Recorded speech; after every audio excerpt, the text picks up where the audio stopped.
Today, my guest for the Music Retail Podcast is Bob Phibbs, the retail doctor. I think a lot of us that are music store owners know Bob. We've seen Bob through various NAMM presentations, both virtual and in person. And you've got a great website and great newsletter that I've subscribed to for years. You offer retail sales training and a bunch of other programs and stuff. So, very well known. Anyone who's followed you for a while probably also knows that you have a background in music education. Is that correct? I do indeed. Chapman University. And a little known fact, I'm sure you don't know this, and I think most people don't know this, but Bob, you're actually the inspiration for why I started this podcast. Because you too, yes, you too have a retail podcast as well that I've listened to quite a bit. And I've always enjoyed it. And you have interesting guests. And I thought, boy, I would love to do something like this, but just for the music industry. There's so many fascinating people just in the music products industry. I'd love to do something like that. So listen to you do it inspired me to do it. So thank you for Oh, that. that's great to know, my friend. Thank you, Yeah, Donovan. it's been great. So I've got a few topics that I want us to talk about today. And as we're recording this, we're kind of mid-October of 2022, and this episode will air pretty quick. And I know myself and our business, we're starting to think about our upcoming holiday planning, both for merchandising selection, marketing planning, and all those kind of things. So as we think about what our marketing efforts should be, and how we should be thinking and planning and working towards this, what advice do you have for us, Bob? We'll do a little mock session here, my friend. So tell me, what's the most likely thing you're going to sell a lot of this holiday season? Guitars. We'll sell. Guitars. We are kind of a full line store, mainly focused though on being a great guitar shop and a great band and orchestra shop. And when I say guitar, I mean to also include other stringed plucked instruments like Right. Ukuleles, that stuff. dobros, But banjos, stuff like that. more amplified or not amplified? Good mix of both, honestly. Okay. I'd say it's roughly 50-50. And who's buying it? Mom, dad? So we are one of the top Taylor dealers in the country, or one of the top Fender dealers in the country, which means we are getting purchases. Well, I'll tell you this: if it's a gift, I think it's often mom and dad seem to come in together for this if they're buying a gift for a child. But we also get a lot of our customers that are buying gifts for themselves, Right. Good. Good. which is what I do because nobody knows what I want better than Ab- me. So I tend to buy my own Christmas gifts. So Absolutely. So the first thing that most music stores fall hard on is they don't go through and mine the low-hanging fruit, which is you should have everybody's name and address and ideally email address who's ever bought from you. If you don't, from today, you can start doing that because people who know you are a lot cheaper than people who don't. So a lot of times we go through and we assume, well, if they want something, they'll let us know. That's ridiculous. Second, how often do you talk to these people? Well, we have a big sale every July 4th, a big tent sale. Who gives a damn? I'm not going to buy my instrument because it's on sale. Some people will, but what we care about is not letting them forget you. So one of the mistakes I've seen retailers do when I have done this with NAMM is I say, send in your newsletter. And I'll first tell them the subject line has to be compelling and there's got to be a reason for me to read this. And even with that, the first thing is big savings on something kits. Big, say, half off of this. It's like, why do you lead with the junk? mhm. So get me to open it. Here are the 5 mistakes you could avoid when buying a new guitar as a gift. Here are 3 things I bet you didn't know about renting a mobile sound system for your event this holiday season. And the way I get this is you should already know this if you're a music store. These are the common questions you already answer every day. They lead the newsletter. And then there is a roughly 800-word article underneath it on your website that someone can click to. Why do we care about this? No one cares about open rates. With privacy and Apple and all these other ways, they're saying, we're not going to share this data. The only thing you've got is if they click. And if they click, you could tell a fuller story, either in a funnel that you can talk to them. You can segment it by these are electric, these are folk, whatever. And you can get CRM systems like HubSpot. They have a free version, which gives you a lot of detail on your website, which is where I think a lot of retailers miss. So not only do you now market to people who already know you, you go through and you make sure that it's something more than, hey, we got this junk we're trying to get rid of. And you answer their most frequent questions. If you're unsure what that is, go on to Google today while you're listening to this and enter how to guitar or how to violin or best musical gift for grandparents. And you will see that people have already either written this or there's a video, and it will show you based on the number of queries. It'll lead with that. That's where you write your article, because it doesn't matter if Guitar Center wrote this. Doesn't matter if what would Jane have?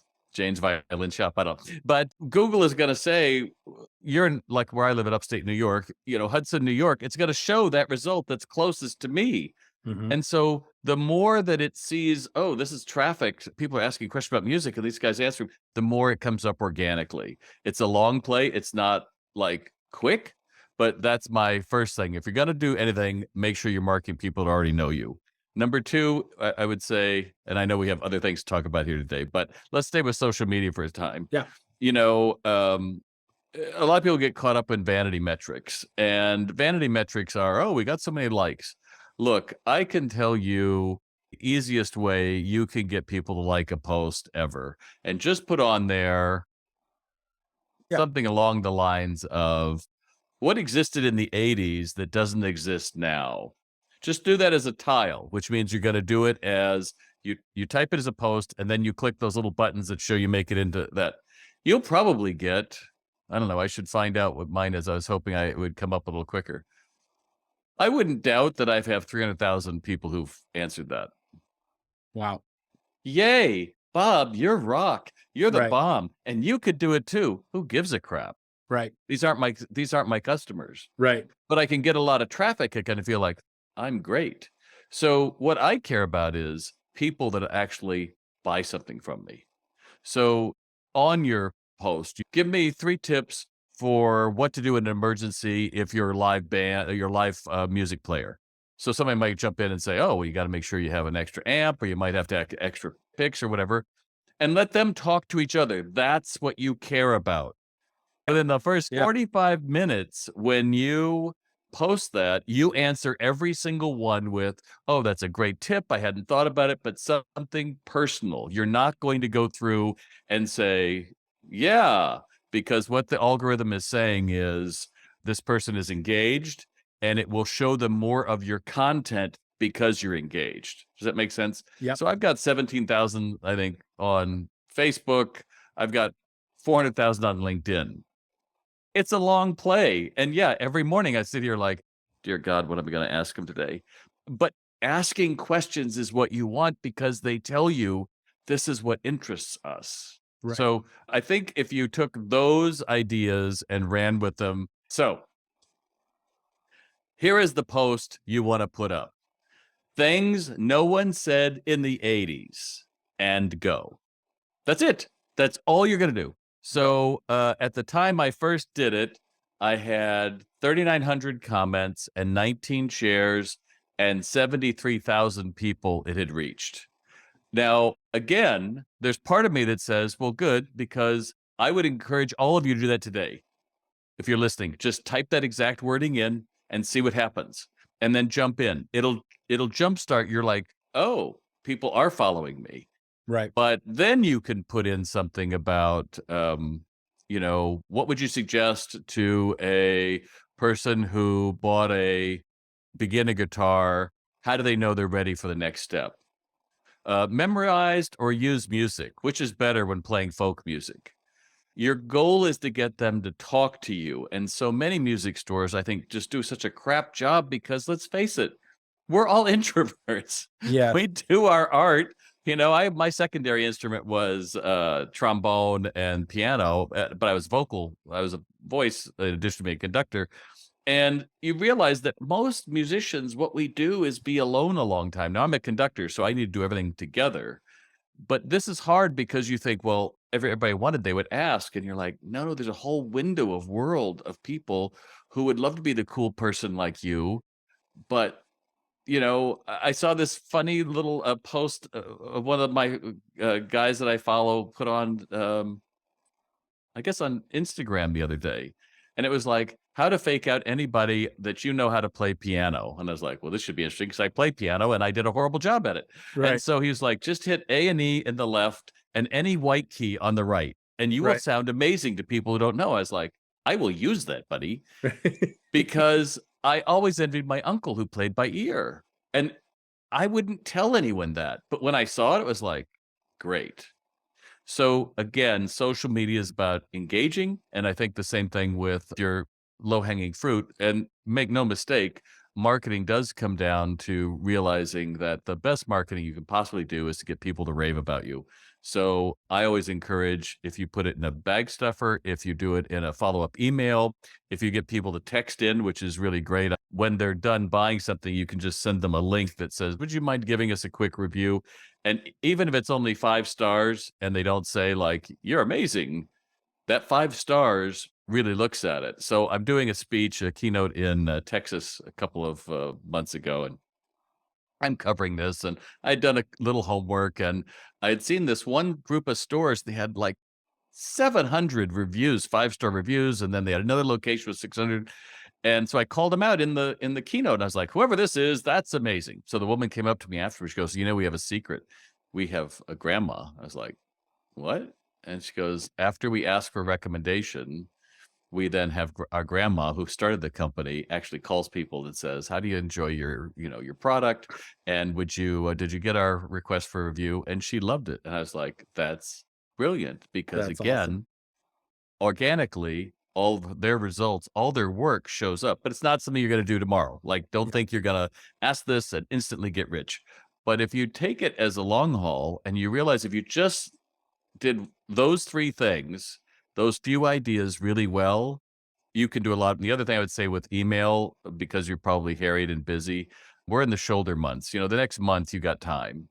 So you would write this, go to Upwork, say, I want a newsletter with X, Y, and Z. Here's my 5 points. But if you're really that stuck, there's so many tools to make it easy for you. And then just start seeing the difference it can make. So if you aren't doing any of that stuff right now, you can. And if you're thinking like, oh, well, I'll get around to it, stop the car, get out, write it down, ask Siri to set your reminder to listen to this again, because this is the way I've built brands from the largest in the world that you can think of all the way down to the smallest mom and pops. I think obviously so many times we do think of we want new customers, but you're right. Like it's so much easier to activate and reach out to our existing customer base. I think that's so smart. And emails, people rave about how it's still a very cost effective way to reach consumers. So like I know all that and I've heard things like this before of like answer questions, headlines are important. Knowing all that, I still often find myself when I'm writing an email to just revert to like the old bad habits. Like it's what to do, but so many times you kind of can't help it and you just sort of revert to the instinct, which is everything's on sale, buy now while lowest price of the season, blah blah blah blah blah, which is really pretty lame marketing. It's the lowest common Well, you don't denominator. look at it at what it could do. Right. It's like, I mean, let's face it, I mean, I took methods class. Dear God, put me in a practice room learning oboe. Like, can we just put bamboo under my fingernails? And that's the way I approached it. Like, this will pass in 6 weeks. You'll be fine. But I think when we approach our marketing that way, it's the most personal thing about your business. So if you want brutally honest, then write your email, whatever it is, and then just call up a friend of yours. Say, would you give me your unvarnished opinion about this? Like, sure, send it to them, and then give them like 5 minutes and say, so tell me, would you come into the store based on what I said? Hmm. And they'll say no. And you're like, great, that's what I wanted to hear. Yeah. And they won't always be that way, but realize just doing it and doing it poorly doesn't do anything. In fact, more often than not, I think music retailers always put out the crap in your newsletter and you don't say, imagine this Martin, $3,000 guitar. Like, oh, my, no one could buy that. Well, then why do you carry it? Right. Are you expecting me to walk in and go like, I have 3 grand I'd like to spend? They don't. But if I understood that you get a cheap guitar, you have to use a lot more pressure to make those strings work. It's gonna feel more awkward to hold it. If I understood someone could help me look at it as a long time, then I would pay heaven and earth to do it. And I think Hmm. that's what we miss in the music side of retailing. We equate cost versus to mastery. Right. And that's not necessarily true. I think some of the best advice I'd gotten on this that I don't follow often enough because it's too good. Why would I actually, want to follow good advice? But so many times when we sit to write, like if we're going to write a newsletter, we're going to write an email to our customers, we write it as if we're speaking to like all of our customers, just some, and as if we don't even know them, right? Just some generic email. That's kind of what we were discussing before. I think it's so much more effective if we instead imagine like, let me think of a specific customer and let me write a letter to him or her. And I think if we can make it very more personal and specific, then you could make some subtle adjustments to make it suitable for like a broad audience. But thinking about it at more of like you are talking to your customer. What would you like to say to them? If you had a chance to have a one-on-one with one of your customers, you're probably not going to go sale, sale, sale. Like you're probably not going to do that. Maybe you might, I don't know, but I think most of us probably wouldn't. I think we would want to have a more genuine and authentic conversation than that, and we'd want to probably likely serve and help and maybe get to know them better And have and fun with them. I mean, I'm yeah, just thinking of a headline like, "Don't let the spit valve keep you from introducing your kids to a brass instrument." That would be like, wow, right? right, Just because you're afraid of your son on a drum kit doesn't mean. And then take some moment to unpack that. Ask three of your teachers, give them their best advice, and or their story how they got into it, and you're going to find like that's really helpful. right, And that's what you want. You want people to, Harley Davidson's the only motorcycle company that has people branding their logo on their butt. Everybody else is an also ran. Well, why is it? Because their branding was everywhere. And so many times I think we forget that our brand is not 30% off this weekend only. Your right, brand is knowledge, but it's engaging our heart and giving us voice lessons through instruments. And that's the sweet spot. yeah. Remember what you're doing here, folks. As you think about instrumental music retailers and specifically maybe retailers with a couple of locations or fewer, so yeah, small medium business type retailers, any channels in particular, any marketing methods in particular stand out as kind of a must do for you? Emails Well, obviously one, like we've been talking about that a fair amount. I don't understand it, but I would definitely be on TikTok. I would definitely have some 20-year-old person doing that. It's not my generation. I don't get it. I don't follow it. I don't spend enough time with it. If you want to get it, if nothing else, download the app, look at it for 30 days and understand what's going on. Short form video content is really where it's at. Hmm. So that's number one. Obviously, you're already all doing it is making friends with your local music teacher and attending their performances. I think that's always one of the biggest misses is, you don't realize that it's reciprocal. You attend my concert and you thank me and I see you're there. Then when you're asking and you're talking about music lessons, etc., then it's a two-way street.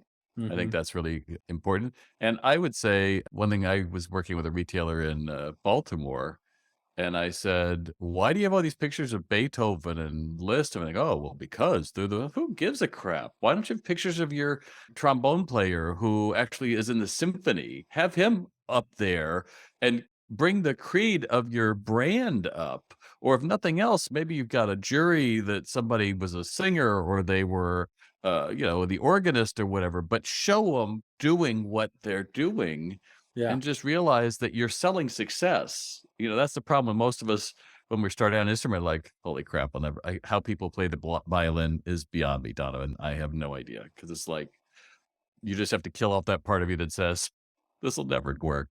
And eventually it comes, right? Right. So understand that new learners have got to see people who've done it and hear stories of people who do it and not let them. That's where I was going with that comment earlier about guitar. That I think in that article originally it said like 90% of people who buy a guitar, are done with it in a year. Well, whose fault is that? That's you if you're selling it and you Mhm. didn't sell them lessons and you didn't check in with them. Or nowadays you can do a Zoom call and like, just let me just show you a few quick chords. And because you've talked to him and you find out he loves John Denver and you can say, oh, well, here's the easy way to play whatever. Right. But that's work. But I'd much rather do that than slash 30% off of something and try to get the, I call them the dirt scratchers in here. I want to have fun with it. You guys all have musicians. No other retailer has that. You have Yeah. people that actually know how to use your product in ways that no one else does.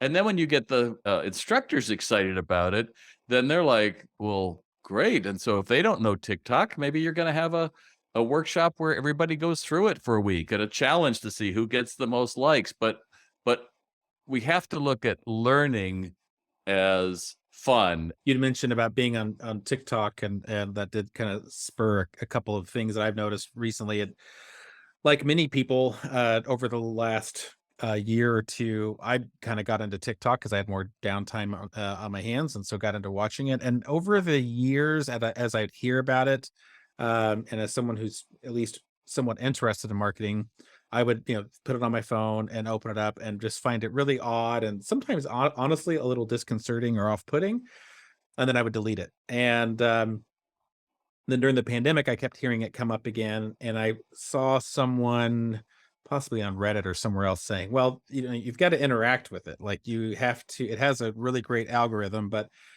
try putting in the search things that you're interested in, and then kind of go from there." And I found that once I started doing that, the algorithm does a tremendous job of curating the content that you're looking for and finding more and more similar content, and then it's measuring how much of a video you watch. And if you watch all of a video or if you watch it more than once, then it knows you like it and it'll throw you more your way. If you like it or save it, it knows you like it. And so it does a great job with putting that in there. But the other thing that I've noticed is like TikTok has now kind of gotten to that point where it's not in the early days of TikTok anymore. That ship sailed. It's not impossible, but it's now harder to build an audience on TikTok. I think in the very beginning it wasn't that difficult, but there's a ton of creators out there, so it's more difficult. What I found though is that all of the major social media platforms are all offering some version of TikTok, and they're all pushing their short video format. And so I took, for example, some longer content video that I made for YouTube of a product review and edited it down to 60 seconds and uploaded it to YouTube Shorts, and which was real simple to do. Just in the title, use hashtag shorts and then upload a video that's 60 seconds or less. And that video within 5 minutes got more views than the original video is based off of, and more comments and people that were interested in what I was doing. And I think that just is showing that all these platforms are trying to compete with TikTok. And the thing that's out right now that everyone's starting to copy is Be Real. And anyone, if you're inclined for social media marketing, especially, I think when you start to hear something hit, you're hearing people talking about it in the national vernacular early days. That's honestly the time to get in, because that's when your average small business and individual can kind of make an effort to try to start a YouTube channel today. It's not impossible, but it's an uphill slog, and it's a lot of work. Well, you bring a good point, which is you can't do everything. Yeah. And I go to these conferences and I hear people just like whip it off like, oh, well, you just need to have this, and then you do this, and then you do this, and it's easy. And look at me. And I'm like, dude, you're selling diet supplements. Like, could there be an easier thing for you to sell online?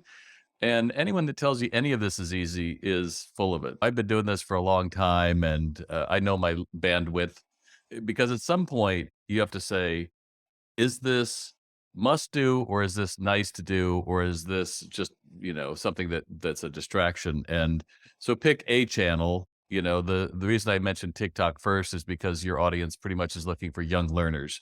And if I was to start anything, it would be definitely there. But even then, to do a video in 60 seconds and think you're going to make money, Hmm. come on. I mean, you need to have a strategy where every day you're going to give tips.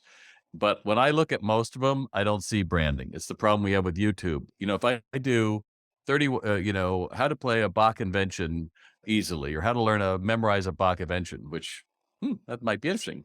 The problem is that I make this video that's 30 minutes, and then when somebody goes to look for it, um, YouTube is saying, okay, well, at 5:32 is where he talks about the how to memorize it the best, and at 7:81, and you're not even noticing, like, Did this come from a music store? Where was this? You Right. just got your information and left. Right. So I think for everyone to realize, just like you are with the podcast. I mean, I have a podcast too. I don't. Sometimes I have sponsors. Sometimes I don't. But it's a vehicle to have my name out there in the world, and I get to chat with nice people like you. But nobody is coming really to hear your guests. They want to hear you. They want to hear, Mhm. how do you interact with these people? I like this guy. Same thing on Facebook, same thing on Instagram. I mean, I did a live video every day for 4 months during the pandemic, and it was great. But make no mistake, you can't just wing it. You had to bring value to whoever's watching. And so, Right. whatever you decide to do, just understand that there's a big difference between I'm putting out all this great content. Everyone is, but are you really showing up, right? Are you really putting your brand on it? Are you really thinking like the audience that you want to attract? Yeah. I think it's great. And we've got some actionable things straight away from here, from this, just this part of the conversation alone that we can do. I kind of want to shift gears if that's okay with you. And one of the things that is on my mind, and I think likely on everybody's mind, is most experts agree that we are headed towards a recession for 2023. I heard something on NPR the other morning where 92% of CEOs polled agreed that we were going to head into a recession for 2023. Two-thirds felt like it would be significant, and one-third felt like it would be, kind of minor. And I, not necessarily surprised by that. We've had a lot of money flood into the market through all the COVID funding and things like that.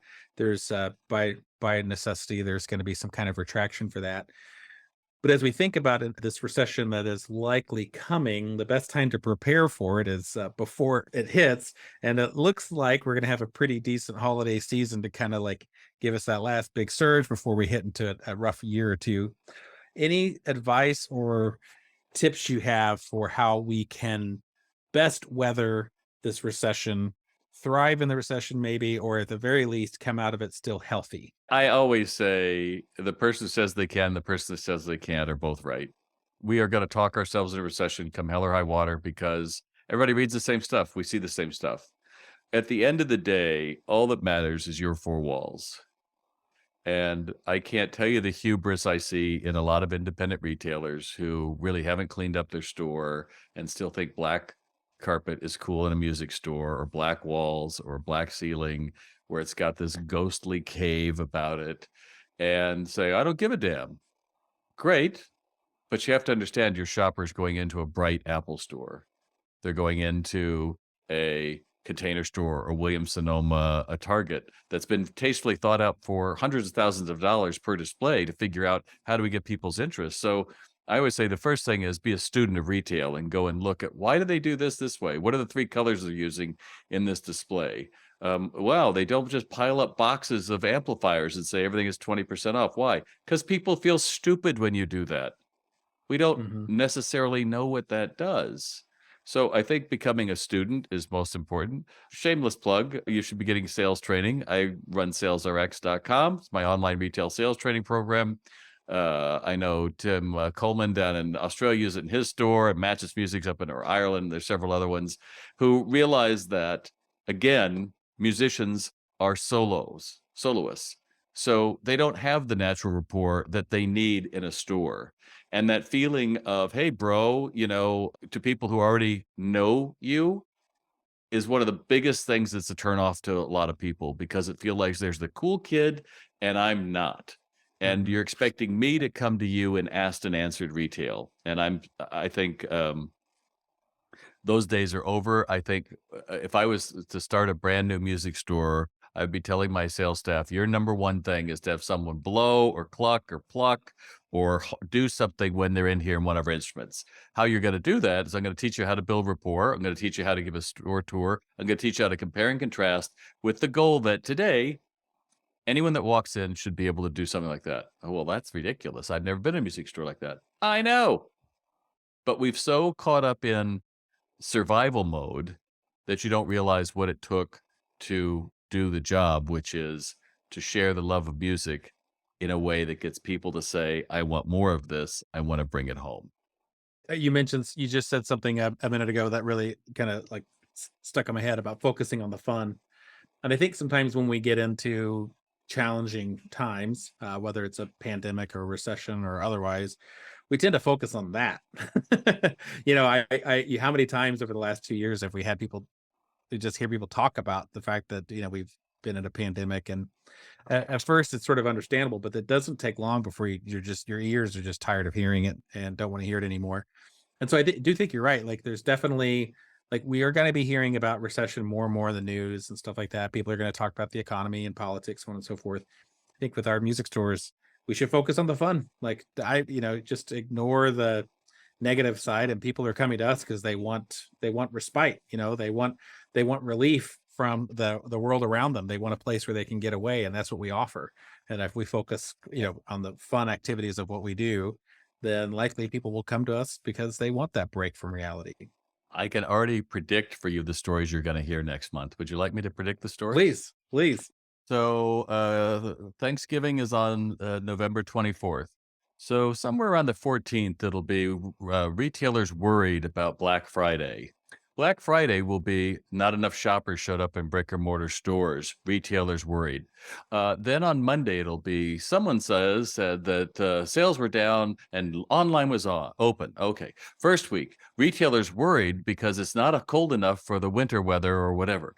The 2 weeks before will be like shoppers have done their shopping, no one's left. Third one is expect huge discounts. Fourth week, will retailers all got coal for Christmas. And somewhere about the end of January, in a little footnote, you'll hear sales rose 6%. But I can predict that. And so to go back to what you said about people wanting to escape this world. So the old way we used to think of brick and mortar retail, Donovan, was you would go to NAM and you'd meet all the brands and they would go through and tell you exactly why this product is so great. And you would take that, you go back to your studio, you go back to your stores and you teach your, people, and they would have that. And the product was the hero. If we just get enough about this, it's great. Well, the pandemic hit, and we live in a crappy, divisive world. I call it a kryptonite world where you suck because someone else said you suck. And that means I hate you even more. So that's the world they're coming into your store as a respite, just like you said. Let's face it, most people were paying $7, $8 an hour before the pandemic, and now they're paying 15 and 20 and just hoping to God this person will stay for 3 months. Right. So if we're gonna pay for them anyway, why not teach them how to have voice lessons to talk to your customers instead of expecting the customer to walk in and say, "How much is that?" Or those little cute tags you've turned around so no one can see how much your guitars are. Like, oh, well, we'll wait till they ask. Like, that doesn't work for jewelry stores. It doesn't work for music. Right. Interesting. Yeah, that's something we started this year too. We all of our staff were eligible to take free lessons because we wanted them to experience what that experience was like. Many of them haven't had lessons in a long time. We have kind of a different philosophy on lessons than maybe a traditional, like, music school might have, for example. And so we've offered that for free. And this idea actually kind of came from a friend of mine, EJ Dombrowski from Jim's Music, but he uses it as a way to get new teachers experience, because that's, a lot of the folks that we hire are newer teachers, don't have a lot of teaching experience, may not have any teaching experience, and it's can be difficult to have them learn their craft with paying customers. And so he has his employees just take a bunch of lessons, pays the teacher for the Brilliant. lessons, the employees get them for free, and the employees are learning, and the only thing is they have to take it on an instrument they don't play. So the employees learning something new, a new instrument, new challenge. And then they can, when they talk to customers, they can say, well, I have taken lessons with Jane and she's fantastic. And I learned so much just, in 3 months with her about violin than I ever knew before. Uh, and so we've been doing that, and Have them I make a found that to be TikTok very video. useful. Have them make a TikTok video of that. What was the big aha moment when you learned how to play the oboe when you're a string player? Well, one thing I learned is I thought it would be harder, or I thought, in fact, now I can play this, right? And here's how I used to play it on the violin. Here's how I play it on the oboe. Now you've got someone who you're like, these are bad skills. How do I meet that person? Right. So again, we're not saying you're becoming something you're not. We're just saying show more people because you're the cool kids. Everybody wishes they could play music. So to keep with our kind of economic speak here, we're bullish on investing in sales training. We're bullish on making our stores and our communication to customers fun, and being kind of the place for fun. Anything else that you think people should be kind of pouring the investment on as we go forward over these next year or so? This is my big secret for you. So come closer. So stop talking to people who only want to see the glass half empty. Yeah. Don't get on your little chat boards and talk about some music distributor, some instrument company, whatever. It doesn't help anyone. What it does is it tends to take away.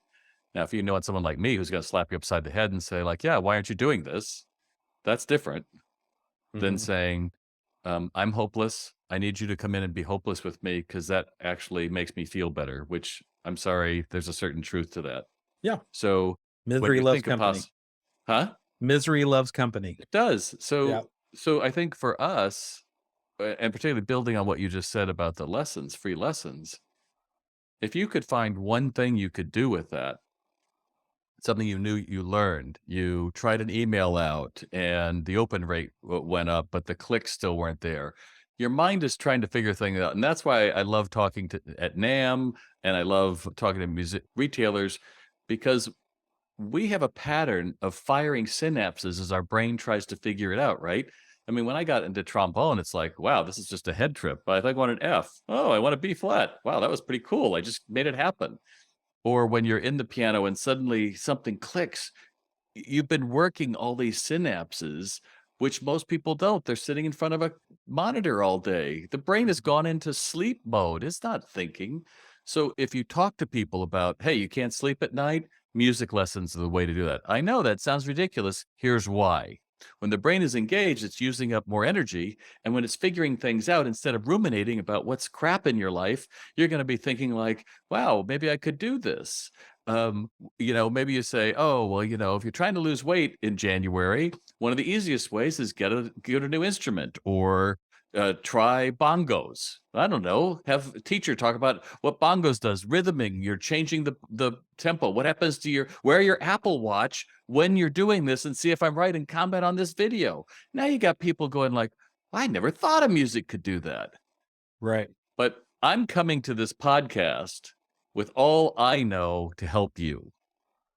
Yes, I had a little bit about you should go to salesrx.com and check my stuff out.